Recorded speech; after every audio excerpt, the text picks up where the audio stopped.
నమస్కారం గంటారావానికి స్వాగతం. ముందుగా ప్రధాన అంశాలు. డీజీపీ ఎదుట ఆయుధాలతో లొంగిపోయిన 42 మంది మావోయిస్టులు, మిగిలిన 5 తెలంగాణ వాసులు జనంలోకి రావాలని పిలుపు. ఉద్యోగులకు కరువు భత్యాన్ని 2.1% పెంచిన ఆర్టీసీ జనవరి 1 నుంచి అమల్లోకి వస్తుందన్న రవాణా శాఖ మంత్రి పొన్నం. జగిత్యాలలో భారీ బహిరంగ సభ ద్వారా బీఆర్ఎస్ లో చేరనున్న జీవన్ రెడ్డి, కేసీఆర్ తో కలిసి పనిచేయమని దేవుడే పంపాడని వ్యాఖ్య. మహిళా రిజర్వేషన్ బిల్లుపై దేశవ్యాప్త కార్యక్రమాలకు బీజేపీ సన్నాహాలు, కేంద్రం పార్లమెంటును రాజకీయంగా వాడుకుంటుందని కాంగ్రెస్ విమర్శ. ఉత్తరప్రదేశ్ మధురలో యమునా నదిలో పడవ బోల్తా, 10 మంది పర్యాటకులు మృత్యువాత, పలువురు గల్లంతు.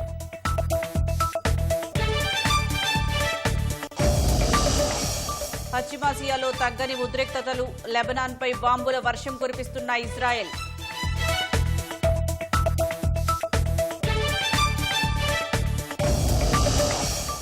అమెరికా ఇరాన్ మధ్య చర్చలపై కొనసాగుతున్న ఉత్కంఠ, ఇస్లామాబాద్ బయలుదేరిన యుఎస్ ఉపాధ్యక్షుడు జేడీ వాన్స్.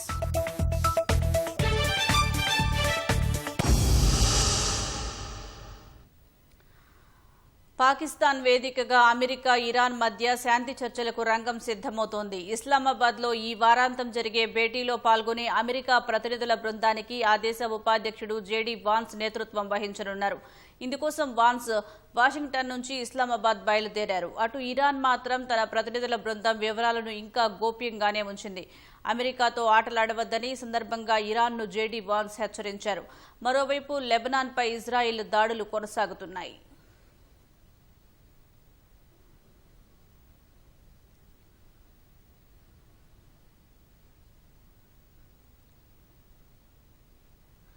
పశ్చిమాసియాలో శాశ్వత కాల్పుల విరమణకు ఇరాన్ అమెరికా మధ్య పాక్ వేదికగా శాంతి చర్చలు ఈ వారాంతం జరగనున్నాయి. అమెరికా ప్రతినిధుల బృందానికి ఆ దేశ ఉపాధ్యక్షుడు జేడీ వాన్స్ నేతృత్వం వహించనున్నారు. పాకిస్తాన్ రాజధాని ఇస్లామాబాద్ కు బయలుదేరిన జేడీ వాన్స్ ఇరాన్ను ఉద్దేశించి తీవ్రస్థాయిలో హెచ్చరికలు జారీ చేశారు. ఇరాన్ గనుక చిత్తశుద్దితో నిజాయితీగా చర్చలకు ముందుకు వస్తే తాము కూడా ఖచ్చితంగా స్నేహహస్తం చాచుతామన్నారు. తమతో ఇరాన్ డ్రామాలాడాలని చూస్తే మాత్రం పరిస్థితులు వేరుగా ఉంటాయని హెచ్చరించారు. తమ చర్చల బృందం నుంచి వారికి ఏమాత్రం సానుకూల స్పందన లభించదని తేల్చి చెప్పారు. ఈ వ్యాఖ్యలతో ఇస్లామాబాద్ వేదికగా జరగనున్న చర్చలపై సర్వత్రా ఉత్కంఠ నెలకొంది. Looking forward to the negotiation. I think it's going to be positive. We'll of course see, as the President of the United States said, if the Iranians are willing to negotiate in good faith, we're certainly willing to extend the open hand. If they're going to try to play us, then they're going to find that the negotiating team is not that receptive. So we're going to try to have a positive negotiation. The President has gave us some pretty clear guidelines, and we're going to see. So I hope you guys have a safe flight. We'll certainly take some questions later on, but for now, let's get on the plane and hit the road. శాంతి చర్చల కోసం 10 మంది సభ్యులతో కూడిన Iran ప్రతినిధి బృందం ఇస్లామాబాద్ కు వస్తుందని పాకిస్తాన్లోని ఇరాన్ రాయబారి రెజా అమీర్ ఎక్స్ వేదికగా తొలుత ధృవీకరించారు. అయితే లెబనాన్పై ఇజ్రాయెల్ వైమానిక దాడులు జరపడంతో పరిస్థితి ఒక్కసారిగా మారిపోయింది. దాడుల్లో ఖండిస్తూ కొద్దిసేపటికే ఇరాన్ రాయబారి తన ప్రకటనను సామాజిక మాధ్యమాల నుంచి తొలగించారు. మరోవైపు శాంతి చర్చలు జరగనున్న వేళ పశ్చిమాసియాలో మరోసారి అలజడి రేగుతోంది. కాల్పుల విరమణ ఒప్పందాన్ని ఉల్లంఘిస్తూ ఇరాన్, దాని మద్దతు ఉన్న గ్రూపులు డ్రోన్ దాడులకు పాల్పడుతున్నాయని కువైట్ తీవ్రస్థాయిలో ఆరోపించింది. అయితే పర్షియన్ గల్ఫ్ దేశాలపై తాము దాడులకు పాల్పడలేదని ఇరాన్ ఖండించింది.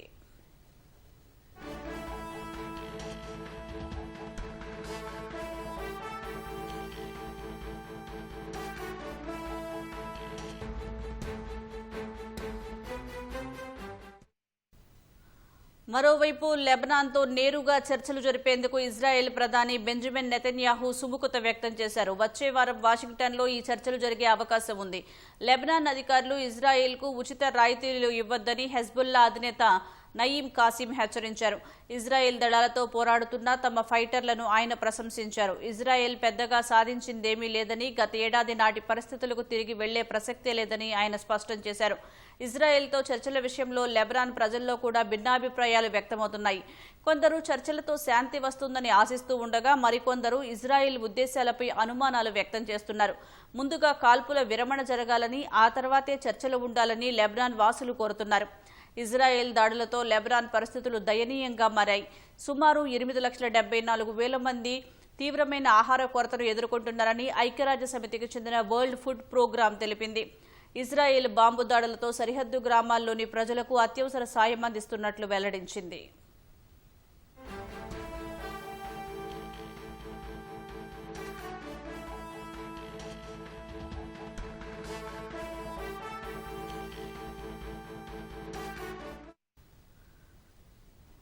మరోవైపు అమెరికా, ఇరాన్ శాంతి చర్చలకు పాకిస్తాన్ రాజధాని ఇస్లామాబాద్ ముస్తాబవుతోంది. పశ్చిమ ఆసియాలో యుద్ధ వాతావరణానికి ముగింపు పలికే దిశగా జరగనున్న ఈ కీలక చర్చల కోసం పాక్ ప్రభుత్వం భారీ భద్రతా ఏర్పాట్లు చేసింది.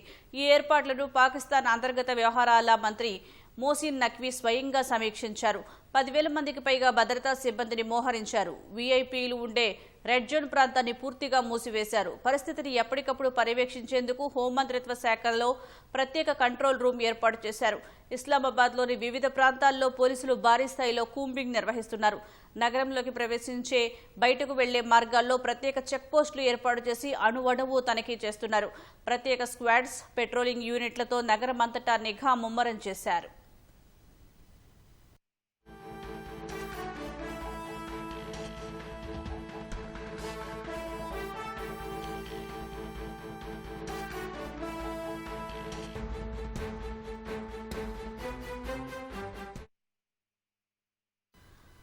తెలంగాణకు సంబంధించి 5 మావోయిస్టులు మాత్రమే అజ్ఞాతంలో ఉన్నారని డీజీపీ శివధర్ రెడ్డి ప్రకటించారు. వీరు కూడా జనజీవన స్రవంతిలో కలవాలని ఆయన విజ్ఞప్తి చేశారు.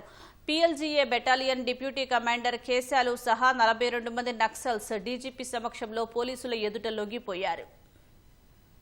మావోయిస్టు పార్టీ దశాబ్దాల సాయుధ పోరాటానికి తెరదించుతూ People's Liberation Guerrilla Army PLGA battalion సభ్యులు పెద్ద సంఖ్యలో పోలీసుల ఎదుట లొంగిపోయారు. డీజీపీ సమక్షంలో 42 మంది మావోయిస్టులు ఆయుధాలు వీడి జనజీవన స్రవంతిలో కలిశారు. వీరిలో కీలక Maoist PLGA battalion deputy commander కేసాలు కూడా ఉన్నారు. లొంగిపోయిన మావోయిస్టులు AK-47 సహా సుమారు 40 ఆయుధాలను పోలీసులకు అప్పగించారు. ఛత్తీస్గఢ్ లో కూంబింగ్ పెరగడంతో వారు తెలంగాణ పోలీసులను ఆశ్రయించారు. లొంగిపోయిన వారిలో ఎక్కువ మంది ఛత్తీస్గఢ్ క్యాడర్ మావోయిస్టులు ఉండగా ఒక్కరే తెలంగాణ వాసి ఉన్నారని డీజీపీ తెలిపారు. ఎక్కువ మంది ఛత్తీస్గఢ్ వాసులైనా వారికి పునరావాస ప్యాకేజీ, హెల్త్ కార్డులు అందిస్తామని వెల్లడించారు. 42 మందిలో ఒక్కరు మాత్రం తెలంగాణ ఆయన, మిగతా 41 మంది ఛత్తీస్గఢ్ సంబంధించిన వాళ్ళు. తెలంగాణ కమిటీ, స్టేట్ కమిటీకి సంబంధించినటువంటి 11 మంది కూడా ఈరోజు సరెండర్ అయినరు. ఇందులో ఈ ఆఖరి మిగిలిన వాళ్ళు అనమాట. ఈ అంతా అయిపోయిన తర్వాత మిగిలిన 11 మంది వాళ్ళు చెల్లచెదరై ఉంటే వాళ్ళందరినీ ఎదుర్కొచ్చిన వాళ్ళని. కొంచెం ఇడుమాల్ ఎలియాస్ మహేందర్, ఈయన మాత్రం తెలంగాణ ఆయన, ఒక్కడే తెలంగాణ. ఈ 42 మందిలో ఈయన ఒక్కడే తెలంగాణ ఆయన. గత ఏడాదిన్నర కాలంలో రాష్ట్రంలో 763 మంది మావోయిస్టులు లొంగిపోయారని డీజీపీ తెలిపారు. తెలంగాణకు చెందిన వాళ్లు సెంట్రల్ కమిటీలో 11 మంది ఉండగా ఇప్పుడు 2కి చేరారని వివరించారు. స్టేట్ కమిటీలో 2, డివిజనల్ కమిటీ సెక్రటరీగా తెలంగాణకు చెందిన వారు ఒక్కరే మిగిలారని వెల్లడించారు. మొత్తంగా రాష్ట్రానికి చెందిన వారు దళంలో ఇంకా 5గురే మిగిలారని, వీరు లొంగిపోవాలని డీజీపీ విజ్ఞప్తి చేశారు.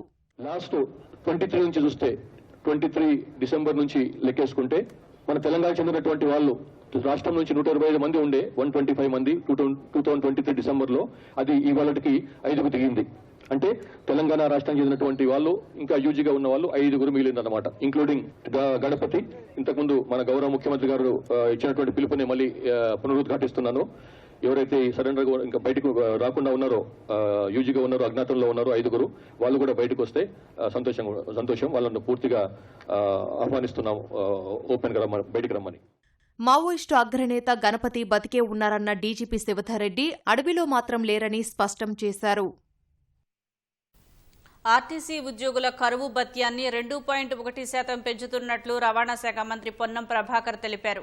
ఆ పెంపు జనవరి 1 నుంచే అమల్లోకి వస్తుందని చెప్పారు. 2.1% పెంపుతో ప్రస్తుతం 50.7% ఉన్న డిఏ 52.8%కి చేరుతుందని మంత్రి వివరించారు.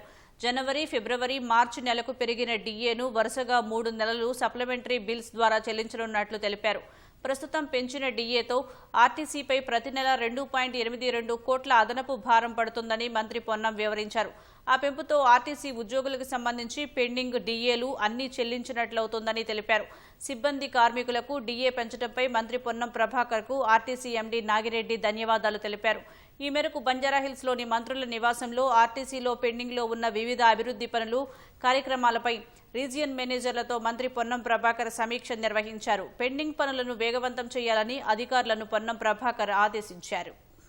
పాలన ప్రభుత్వంలో కార్మికుల సంక్షేమము, ప్రయాణికుల సౌకర్యము, సంస్థ పరిరక్షణ, అభివృద్ధి. ఇందులో భాగంగా సంస్థకు ప్రధాన భాగస్వాములైనటువంటి కార్మికులకు సంబంధించినటువంటి ఆరోగ్య పరీక్షలకు సంబంధించినటువంటి ఆసుపత్రి అప్గ్రేడేషన్ కావచ్చు, కారుణ్య నియామకాలు కావచ్చు, దీర్ఘకాలిక రిమూవల్ అయినటువంటి వాళ్ళని 3 మెన్ కమిటీ చేసి తీసుకోవడం కావచ్చు, కొత్త నియామకాలను చేసి పని భారం తగ్గించడం కావచ్చు, ఈ విధంగా అనేక రకాల కార్యక్రమాలు చేస్తూ ఉంది. అందులో భాగంగా పెండింగ్లో ఉన్నటువంటి ఈ యొక్క డిఏను కూడా పెంచడం జరిగింది. ఆర్టీసీలో ఉన్నటువంటి మరి ఉద్యోగస్తులందరికీ కూడా ఈ యొక్క బెనిఫిట్ను, ఉపయోగాన్ని వినియోగించుకొని తెలంగాణ ప్రజలకు లైఫ్ లైన్ అయినటువంటి ఆర్టీసీని ఇంకా ప్రశంసలు పొందే విధంగా, ప్రజలకు సౌకర్యంగా ఉండే విధంగా అందరూ శ్రమపడాలని ఈ సందర్భంగా కోరుకుంటా ఉన్నాను. గత ప్రభుత్వ నాయకులు ఆలోచన, అవగాహన లేక రాష్ట్రానికి తీవ్ర నష్టం చేశారని మంత్రి జూపల్లి కృష్ణారావు ఆరోపించారు. నీళ్లు లేని చోట మాత్రం 10 ఏళ్లలో అనేక ప్రాజెక్టులు కట్టారని విమర్శించారు. బీఆర్ఎస్ పార్టీకి ధనిక రాష్ట్రం అప్పగిస్తే 8 లక్షల కోట్లు ఎందుకు అప్పు చేశారని ప్రశ్నించారు. పాలమూరు ప్రాజెక్టు కాలువలకు అనుమతే రాలేదన్న జూపల్లి పాలమూరు ప్రాజెక్టుపై రాజకీయాలు చేస్తున్నది ఎవరంటూ నిలదీశారు. ఈ యొక్క గొల్లపల్లి రిజర్వాయరు రైతుల కోసం, ప్రజల కోసం కాదు, కాసుల కోసం, కక్కుర్తి కోసం అని మాట్లాడాడు. అంటే మీరు కట్టిన ప్రాజెక్టులన్నీ కూడా కాసుల కోసం, కక్కుర్తి కోసమేనా? మీరు కట్టిన రిజర్వాయర్స్ లేవా? ఇలా కాళేశ్వరంలో సుమారుగా 60-70 150 టీఎంసీ రిజర్వాయర్ కట్టిండ్రు. ఎందుకు మీరు గొల్లపల్లి రిజర్వాయర్ కట్టొద్దంటున్నారు? క్వశ్చన్. దీనికి జీవో ఇచ్చింది. ఎందుకు ఇవ్వాల్సి? గత బీఆర్ఎస్ పార్టీ జీవో ఇచ్చింది. ఏమని ఇచ్చింది జీవో? ఎందుకోసం ఇచ్చింది? 2016లో నోటిఫికేషన్ ఇచ్చి జీవో ఇచ్చిండ్రు. అంటే ఈ గొల్లపల్లి దాంట్లో ఉంది, గొల్లపల్లి రిజర్వాయర్ ఉన్నాయి, దాంట్లో చాలా రిజర్వాయర్స్ ఉన్నాయి. అయితే మరి మీరే ఇచ్చింది కదా, ఎందుకు ఇచ్చిండ్రు? 600 మంది రైతులకు చెందిన భూమిని ఓ మంత్రి కబ్జా చేస్తున్నారని బీఆర్ఎస్ నేతలు ఆరోపించారు. రంగారెడ్డి జిల్లా నాదర్గుల్లోని 373 ఎకరాల ప్రభుత్వ భూముల అన్యాక్రాంతంపై అదనపు కలెక్టర్ చంద్రారెడ్డికి బీఆర్ఎస్ నేతలు ఫిర్యాదు చేశారు. సర్వే నెంబర్ 673లో కొందరు కాంగ్రెస్ నేతలు అక్రమాలకు పాల్పడుతున్నారని మాజీ మంత్రి సబితా ఇంద్రారెడ్డి ఆరోపించారు. ప్రభుత్వ భూముల్లో ప్రైవేటు వ్యక్తులు షెడ్లు వేసి ఆక్రమిస్తుంటే హైడ్రా ఏం చేస్తుందని ప్రశ్నించారు. 1970 నుంచి రైతుల వద్ద భూమి ఉండగా వారి బోర్లు పగలగొట్టడం, దాడి చేసి బెదిరింపులకు గురిచేయడం సరికాదని తెలిపారు. మరి వారం రోజులు అవుతుంది, ఇప్పటికైనా కలెక్టర్ గారు, జిల్లా యంత్రాంగం అంతా స్పందించి దాన్ని తీసేసుకొని గవర్నమెంట్ ల్యాండ్ బోర్డ్స్ పెడతారని ఎక్స్పెక్ట్ చేసినాం మేము. కానీ ఇప్పటికీ అక్కడ ఏం జరుగుతుంది? కంప్లీట్ గా వాళ్ళు షీట్స్ వేసుకొని ఉండి బౌన్సర్లను పెట్టి రైతుని లోపలికి రానియకుండా ఆపుతూ ఉంటే జిల్లా యంత్రాంగం తమాషా చూస్తుంది, ప్రభుత్వ పెద్దలు కూడా తమాషా చూస్తూ ఉన్నారు. మరి ప్రభుత్వంలో ఉన్న పెద్దల మీద ఆరోపణలు వచ్చినప్పుడు ప్రభుత్వం ముందుకు వచ్చి ఇమీడియట్ గా దాన్ని హ్యాండ్ ఓవర్ చేసుకోండి అని ఆదేశాలు ఇవ్వాల్సిన బాధ్యత ప్రభుత్వంలో ఉన్న పెద్దలకు ఉందా లేదా ఒకసారి ఆలోచించమని కోరుతాను. కాంగ్రెస్ పార్టీకి రాజీనామా చేసిన మాజీ మంత్రి జీవన్ రెడ్డి బీఆర్ఎస్ లో చేరికకు ముహూర్తం ఖరారైంది. ఈ నెల 20వ తేదీలోపు జగిత్యాలలో నిర్వహించనున్న బహిరంగ సభ వేదికగా గులాబీ కండువా కప్పుకొనున్నారు. ఈ మేరకు కేసీఆర్తో జరిగిన సమావేశంలో నిర్ణయించారు. ఎర్రవల్లిలోని కేసీఆర్ నివాసానికి చేరుకున్న జీవన్ రెడ్డికి కేటీఆర్తో పాటు మాజీ మంత్రులు, పార్టీ ముఖ్య నేతలు స్వాగతం పలికారు. అనంతరం కేసీఆర్ను కలిసి ఆత్మీయ ఆలింగనం చేసుకున్నారు. ఈ సందర్భంగా కలిసి పనిచేయమని, తనను దేవుడు పంపాడని జీవన్ రెడ్డి భావోద్వేగ వ్యాఖ్యలు చేశారు. ఈ నెల 27న జరిగే బీఆర్ఎస్ ప్లీనరీ కంటే ముందే కేసీఆర్ సమక్షంలో జీవన్ రెడ్డి బీఆర్ఎస్ లో చేరతారని మాజీ మంత్రి కొప్పుల ఈశ్వర్ తెలిపారు.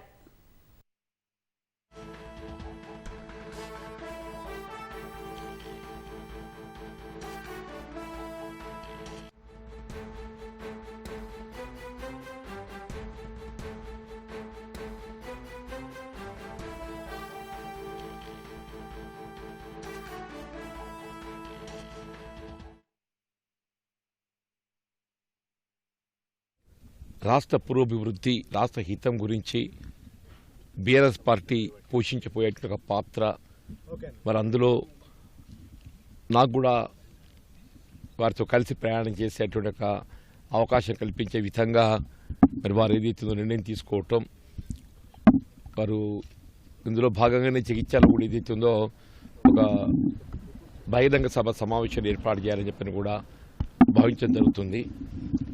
ఆ సభ సమావేశం ఏర్పాటుకు సంబంధించి కూడా ఏదైతున్నదో చర్చించడం జరిగింది. అంటే ముఖ్యంగా బ్రాడ్గా డిస్కస్ చేయడం జరిగింది తప్ప స్పెసిఫిక్ అంశాలు అనేవి ఏం లేవు. But only thing is KCR గారు జగిత్యాల రావాలని చెప్పిన అందరం కూడా వారిని ప్రత్యేకంగా విజ్ఞప్తి చేయడం జరిగింది.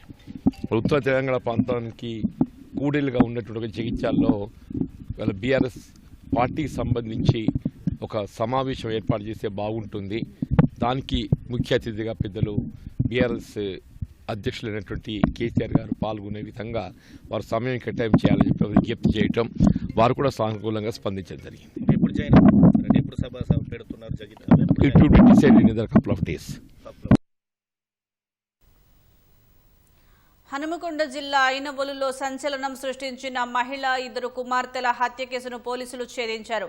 వరుసగా ఆడపిల్లల్ని కంటోందంటూ భార్యను, కడుపున పుట్టిన 2 పిల్లలను అమానుషంగా ఈత కొలంలో తోసేసి హత్య చేసినట్లు పోలీసులు నిర్ధారించారు. భర్తతో పాటుగా మరో 9 మందిని పోలీసులు అరెస్టు చేశారు. లింగ నిర్ధారణ పరీక్షలు చేసి నిందితుడికి సహకరించిన మరో 2 వైద్యులు పరారీలో ఉన్నట్లు వెల్లడించారు. హన్మకొండ జిల్లా ఐనవోలు మండలం పున్నేలులో ఈ నెల 1న ఈత కొలనులో పడి అనుమానాస్పద స్థితిలో మృతి చెందిన తల్లి కుమార్తెల కేసులో అసలు నేరస్తుడు భర్త అజారుద్దీనే అని పోలీసులు తేల్చారు. నిందితుడు అజారుద్దీన్ను, అతనికి సహకరించిన వారిని పోలీసులు అరెస్ట్ చేసి మీడియా ముందు ప్రవేశపెట్టారు. పున్నెలకు చెందిన ప్రధాన నిందితుడు అజారుద్దీన్ ఇదే గ్రామానికి చెందిన మృతురాలు ఫర్హాత్ను 2016 సంవత్సరంలో ప్రేమ వివాహం చేసుకున్నాడని వరంగల్ సిపి సన్ప్రీత్ సింగ్ తెలిపారు. వీరికి హుమేరా, ఆయేషా 2 పిల్లలున్నారు. కుమారుడు కావాలి అన్న కోరికతో భార్య 2 సార్లు గర్భం దాల్చిన అక్రమంగా లింగ నిర్ధారణ పరీక్షలు చేయించి అందులో ఆడపిల్లే అని తేలటంతో అబార్షన్ చేయించాడు. ఇదే సమయంలో నిందితుడు దూరపు బంధువైన ఓ మైనర్ బాలికపై ప్రేమ పెంచుకుని పెళ్లి చేసుకుంటారని చెప్పగా భార్యా బిడ్డలున్నందున ఆమె పెళ్లికి నిరాకరించింది. మళ్లీ భార్య ఫర్హాద్ గర్భం దాల్చడంతో తమకు తిరిగి ఆడపిల్ల జన్మిస్తుంది అనే భయంతో నిందితుడితో పాటు అతని తల్లిదండ్రులు, తమ్ముడు అబార్షన్ చేయించుకోవాల్సిందిగా పలుమార్లు మృతురాలితో గొడవ పడ్డారు. ఇంకో వివాహం చేసుకోవాలంటే భార్యా పిల్లలు బతికుంటే సాధ్యం కాదని భావించి పథకం ప్రకారం వారిని చంపేశాడని సిపి తెలిపారు. అక్యూజ్ ఎవరైతే అజరుద్దీన్ ఉన్నాడు, రిలేటివ్ లోనే ఆమె మైనర్ గర్ల్, ఆమె తోటి లవ్ అఫేర్ పెట్టుకోవడానికి ఇది కూడా ట్రై చేసిండు. ఇప్పుడు మనకి ఇది కంప్లైంట్ వస్తే దాంట్లో ఒకటి సెపరేట్ రిపాక్సో చట్టం కింద ఒకటి కేసు మామనూరు పోలీస్ స్టేషన్ లో కూడా ఇప్పుడు రిజిస్టర్ చేయడం జరిగింది. నీకు పిల్లలు ఉన్నారు, సో నాకు నా వెంట ఎందుకు పడుతున్నావని. సో అప్పుడు ఆమెకి చెప్పిండు, అది నాకు భార్య లేకపోతే, భార్య ఉండకపోతే, పిల్లలు ఉండకపోతే అప్పుడు నువ్వు పెళ్లి చేసుకుంటావా. సో దట్ ఆల్రెడీ ఇతనికి ప్లానింగ్ ఉంది దట్ అది వైఫ్ ని, పిల్లల్ని అందరినీ ఎలిమినేట్ చేసుకుంటారని. Ultimately for want of boy child శ్రీధర్ని వెంచర్ ఉంది, అక్కడ ఒకటి స్విమ్మింగ్ పూల్ నడుపుతారు. ఫస్ట్ నాడు సాయంత్రం 7:30కి టైంకి వీళ్ళకి క్లోజింగ్ టైం ఉంటారు కాబట్టి ఐస్ క్రీమ్ తినిపిస్తామని, అట్లా వాళ్ళకి మీరు ఇక్కడికి రండి అని వాళ్ళకి అందరికి చెప్పిండు. పూల్లో ఉన్న సీసీటీవీ కెమెరాస్ అండ్ అవన్నీ కూడా ముందు ఆఫ్ చేసి పెట్టుకున్నాడు. ఇంటికి వెళ్ళి వాళ్ళందరినీ కూడా అక్కడికి తీసుకురావడం జరిగింది. ఆమెని లోపలికి పుష్ చేసిండు. 2 చిన్న పాపలు ఉండే, వాళ్ళ ఇద్దరికి కూడా వాటర్ లోకి పుష్ చేసిండు. చనిపోయేదాకా వరకు కూడా అది అక్కడే లోపలనే ఉన్నాడు. తర్వాత బాడీస్ బయట తీసినాక మొత్తం చెక్ చేసినాక దట్ అది డెత్ అయిపోయింది. సో అప్పుడు డ్రామా క్రియేట్ చేసిండు దట్ నేను యూరిన్ కి వెళ్ళినప్పుడు అది వీళ్ళు ఇక్కడ అది యాక్సిడెంట్లీ దీంట్లో అది మునిగి చనిపోయారని. మృతురాలి తల్లిదండ్రులు ఇచ్చిన ఫిర్యాదుతో పోలీసులు కేసు నమోదు చేసి దర్యాప్తు చేపట్టారు. నిందితుడితో పాటు లింగ నిర్ధారణ పరీక్షలు చేసి అతనికి సహకరించిన వారిని అరెస్ట్ చేశామని సిపి వెల్లడించారు. ఫస్ట్ ఈయన ఏమనే ఉన్నాడు, హస్బెండ్ ఆఫ్ ద లేడీ. అట్లాగే చాంద్ పాషా అయిన ఫాదర్, దెన్ సాలేహా ఈమె మదర్, షరఫుద్దీన్ ఇతను బ్రదర్ అవుతాడు. ఇంత ముందు జరిగిన అబార్షన్స్ లో అట్లాగే సెక్స్ డిటర్మినేషన్ లో వాళ్ళకి సాయం ఇచ్చారు. శ్రవంతి ఈమె ప్రైవేట్ నర్స్ గా పని చేస్తుంది. 3rd ప్రెగ్నెన్సీ ఉందో దాంట్లో డిటెక్షన్ గానీ, అబార్షన్ గానీ మొత్తం ఈయన కీలక రోల్ ప్లే చేసింది. అట్లాగే డాక్టర్ పార్థు ఉపేందర్ హాస్పిటల్ నడుపుతారు ఈయన నెకొండలోనే, ఇతనిది కూడా మెయిన్ పాత్ర ఉంది. Next 4th ప్రెగ్నెన్సీలోని. దెన్ మనోహర్ అని ఉన్నాడు, ఇతను ల్యాబ్ టెక్నీషియన్ ఉన్నాడు, కానీ అందా కూడా మీడియేటర్ గా పని చేశాడు. లింగాల నరేష్, ఇతను కూడా మీడియేటర్ గా పని చేసిండు, ఇతను ఆర్ఎంపీ డాక్టర్ ఉన్నాడు కొండపర్తిలో. అట్లాగే సట్ల రాజు, ఇతను కూడా మీడియేటర్ గానే ఉన్నాడు, ఇతనిది పున్నేలు విలేజ్ లోనే ఉంది. వంక్ డోట్ భద్రు అని ఉన్నాడు, ఇతనిది ఒకటి ఇది చిన్న మెడిసిన్ ది షాప్ ఉంది, ఇతను కూడా అది మీడియేషన్ చేసుకుని వాళ్ళకి కాంటాక్ట్ అంతా చేయించడం అట్లా చేయడం జరిగింది. ఇద్దరు డాక్టర్స్ ఉన్నారు, డాక్టర్ పూర్ణిమ అని ఫోర్త్ ప్రెగ్నెన్సీ, దాంట్లో అబార్షన్ ఏమే చేసింది. అట్లాగే రావాలి అని డాక్టర్ ఉంది ఇక్కడ సాయి సురక్ష హాస్పిటల్ కాజీపేట్, ఈమె రిసెక్స్ డిటర్మినేషన్ లో అప్పుడు వీళ్ళకి సాయం చేసింది. వీళ్ళిద్దరు డాక్టర్స్ ప్రెసెంట్ ఫరారీలో ఉన్నారు, మన దగ్గర లేరు, వాళ్ళని కూడా అది త్వరలోనే అరెస్ట్ చేస్తాము. డాక్టర్ పూర్ణిమ మీద ఇంతకుముందు 4 కేసెస్ ఉన్నాయి, అన్ని కూడా అబార్షన్ రిలేటెడ్ కేసెస్ ఉన్నాయి. డాక్టర్ పార్థు మీద ఈయన మీద కూడా 4 కేసెస్ ఉన్నాయి. శ్రావంతి మీద 3 కేసెస్ ఉన్నాయి. మనోహర్ ల్యాబ్ టెక్నీషియన్ మీద 1 కేసు ఉంది ఇంతకుముందు. పరారీలో ఉన్న ఇద్దరు వైద్యులను త్వరలో అరెస్ట్ చేస్తామని సిపి సన్ప్రీత్ సింగ్ తెలిపారు. లింగ నిర్ధారణ చేసే వైద్యులకు సంబంధించిన సమాచారం తమకు ఇవ్వాలని సూచించారు. పశ్చిమ బెంగాల్ అసెంబ్లీ ఎన్నికల వేళ ప్రజలకు బీజేపీ భారీ హామీలు ప్రకటించింది. బెంగాల్లో అధికారంలోకి వస్తే రాష్ట్రంలోని ప్రతి మహిళకు నెలకు 3,000 ఆర్థిక సాయం అందిస్తామని ప్రకటించింది. ఈ మేరకు ఎన్నికల మేనిఫెస్టోను కేంద్ర మంత్రి అమిత్ షా విడుదల చేశారు. సంకల్ప పత్రం పేరిట విడుదల చేసిన ఈ మేనిఫెస్టోలో పోలీసు బలగాలతో సహా అన్ని ప్రభుత్వ ఉద్యోగాల్లో మహిళలకు 33% రిజర్వేషన్లు కల్పిస్తామని అమిత్ షా తెలిపారు. నిరుద్యోగ యువతకు నెలకు 3,000 రూపాయలు భృతి అందజేస్తామని హామీ ఇచ్చారు. బంగాల్లో అందరికీ ఒకే చట్టం అమలు చేస్తామని ప్రకటించారు. అధికారంలోకి వచ్చిన 45 రోజుల్లోనే 7వ తేదీన సంఘాన్ని ఏర్పాటు చేస్తామన్న అమిత్ షా 6 నెలల్లో ఉమ్మడి పౌర స్మృతిని అమలు చేస్తామని పేర్కొన్నారు. చొరబాటుదారులను గుర్తించి వారిని దేశం నుంచి తరిమేందుకు సరికొత్త విధానాన్ని అవలంబిస్తామని అమిత్ షా స్పష్టం చేశారు.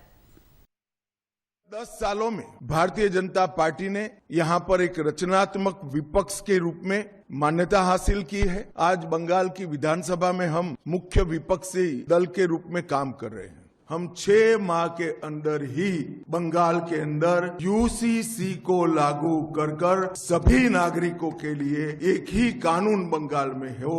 हम बंगाल की सीमाओं को घुसपैठ के लिए तो सील करेंगे ही करेंगे, ये सुनिश्चित करेंगे कि एक भी गौ माता की तस्करी बंगाल के माध्यम से भारत के बाहर न हो. రాజకీయ లబ్ధి పొందడం కోసమే మహిళా రిజర్వేషన్ల అంశాన్ని అడ్డం పెట్టుకుని కేంద్రం ప్రత్యేక పార్లమెంట్ సమావేశాలు నిర్వహిస్తోందని కాంగ్రెస్ అధ్యక్షుడు మల్లికార్జున ఖర్గే ఆరోపించారు. మహిళా రిజర్వేషన్ బిల్లును ఆమోదించాలని చూడటం ఎన్నికల ప్రవర్తన నియమావళిని ఉల్లంఘించడమేనని తెలిపారు. ఢిల్లీలో కాంగ్రెస్ వర్కింగ్ కమిటీ సమావేశం అనంతరం ఖర్గే మాట్లాడారు. ప్రజాస్వామ్యాన్ని బలహీనపరచడం, ఏకపక్ష నిర్ణయాలు తీసుకోవడం మోదీ ప్రభుత్వానికి అలవాటుగా మారిందని ధ్వజమెత్తారు. మహిళా రిజర్వేషన్లు అనేవి కాంగ్రెస్ పార్టీ సామాజిక న్యాయ నిబద్ధతలో అంతర్భాగమని ఖర్గే గుర్తు చేశారు. 2023లో మహిళా రిజర్వేషన్ బిల్లు ఆమోదం పొందినప్పుడే తక్షణమే అమలు చేయాలని కాంగ్రెస్ డిమాండ్ చేసిందని చెప్పారు. కేంద్రం మాత్రం జనగణన, నియోజకవర్గాల పునర్విభజన అంటూ కాలక్షేపణ చేసుకుంటూ వచ్చిందని విమర్శించారు. కేంద్రం తీసుకుంటున్న నిర్ణయాల వల్ల దేశ ఎన్నికల వ్యవస్థపై తీవ్ర ప్రభావం చూపే అవకాశం ఉందని ఖర్గే ఆందోళన వ్యక్తం చేశారు. ఈ పరిస్థితుల్లో ఒంటరిగా కాకుండా ఇతర ప్రతిపక్ష పార్టీలతో చర్చించి ఓ ఉమ్మడి వ్యూహాన్ని రూపొందిస్తామని ఖర్గే స్పష్టం చేశారు. ఖర్గే అధ్యక్షతన జరిగిన సిడబ్ల్యూసీ సమావేశానికి కాంగ్రెస్ అగ్రనేతలు సోనియా గాంధీ, రాహుల్ గాంధీ, ప్రియాంక గాంధీ, కేసీ వేణుగోపాల్, జైరాం రమేష్తో పాటు కీలక నేతలు హాజరయ్యారు.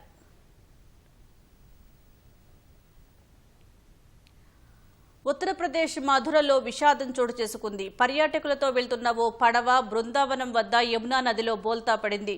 ఈ ప్రమాదంలో 10 మంది ప్రాణాలు కోల్పోగా మరికొందరు గల్లంతయ్యారు. ప్రమాద సమయంలో పడవలో 25 మందికి పైగా పర్యాటకులు ఉన్నట్లు సమాచారం. మృతులంతా పంజాబ్ రాష్ట్రానికి చెందిన వారని మధుర జిల్లా కలెక్టర్ చంద్రప్రకాశ్ సింగ్ తెలిపారు. 10 మృతదేహాలను వెలికితీసినట్లు పేర్కొన్నారు. మరికొంతమందిని సురక్షితంగా రక్షించినట్లు చెప్పారు. గల్లంతైన వారి కోసం ముమ్మరంగా గాలింపు చర్యలు కొనసాగుతున్నట్లు వెల్లడించారు. ఈదురుగాలుల కారణంగా నది మధ్యలో పడవ ఊగిసలాడిందని ప్రత్యేక సాక్షులు తెలిపారు. ఆ తర్వాత సమీపంలో ఉన్న వంతెనను ఢీకొట్టడంతో పడవ ఒక్కసారిగా బోల్తా పడిందని చెప్పారు. మరోవైపు ఈ ఘటనపై ప్రధాని నరేంద్ర మోదీ, యూపీ సీఎం యోగి ఆదిత్యనాథ్ దిగ్భ్రాంతి వ్యక్తం చేశారు. బాధిత కుటుంబాలకు ప్రగాఢ సానుభూతి తెలియజేశారు. క్షతగాత్రులు త్వరగా కోలుకోవాలని ప్రార్థిస్తున్నట్లు ఎక్స్ వేదికగా తెలిపారు. తమిళ స్టార్ హీరో విజయ్ నటించిన జననాయకన్ సినిమాకు సంబంధించి కొన్ని సన్నివేశాలు ఆన్లైన్లో లీక్ కావడంపై చిత్ర బృందం తీవ్రంగా స్పందించింది. లీక్ అయిన కంటెంట్ను సోషల్ మీడియాలో సర్క్యులేట్ చేయడం లేదా షేర్ చేయడం లాంటివి చేస్తే చట్టపరమైన చర్యలు తప్పవని హెచ్చరిస్తూ పబ్లిక్కు లీగల్ నోటీసులు జారీ చేసింది. ఈ చిత్రాన్ని నిర్మించిన కేవీఎన్ ప్రొడక్షన్స్ తరపున న్యాయవాది విజయన్ సుబ్రమణియన్ ఈ లీగల్ నోటీసును విడుదల చేశారు. జననాయకన్ సినిమాలోని కొన్ని సన్నివేశాలను కొందరు చట్టవిరుద్ధంగా యాక్సెస్ చేసి డౌన్లోడ్ చేసి సామాజిక మాధ్యమాల్లో సర్క్యులేట్ చేస్తున్నారని అందులో తెలిపారు. ఇది సినిమాకు తీవ్ర నష్టం కలిగించే ప్రమాదం ఉందని పేర్కొన్నారు. లీక్ అయిన దృశ్యాలను డౌన్లోడ్ చేయడం, ఫార్వర్డ్ చేయడం, షేర్ చేయడం, అప్లోడ్ చేయడం, రీపోస్ట్ చేయడం లేదా నిల్వ చేయడం వంటివి తీవ్రమైన క్రిమినల్ నేరంగా, కాపీరైట్ ఉల్లంఘనగా పరిగణించనున్నట్లు తెలిపారు. ఇందులో పాలుపంచుకున్న ప్రతి ఒక్కరూ వ్యక్తిగతంగా చట్టపరమైన క్రిమినల్ చర్యలకు బాధ్యత వహించాల్సి ఉంటుందని తేల్చి చెప్పారు. లీక్కు కారణమైన వ్యక్తులపై ఇప్పటికే చట్టపరమైన ప్రొసీడింగ్స్ ప్రారంభించినట్లు తెలిపారు. ఈ వీడియోలను సర్క్యులేట్ చేస్తున్న వారిని గుర్తించి మరింత కఠిన చర్యలు తీసుకుంటామని నిర్మాతలు హెచ్చరించారు.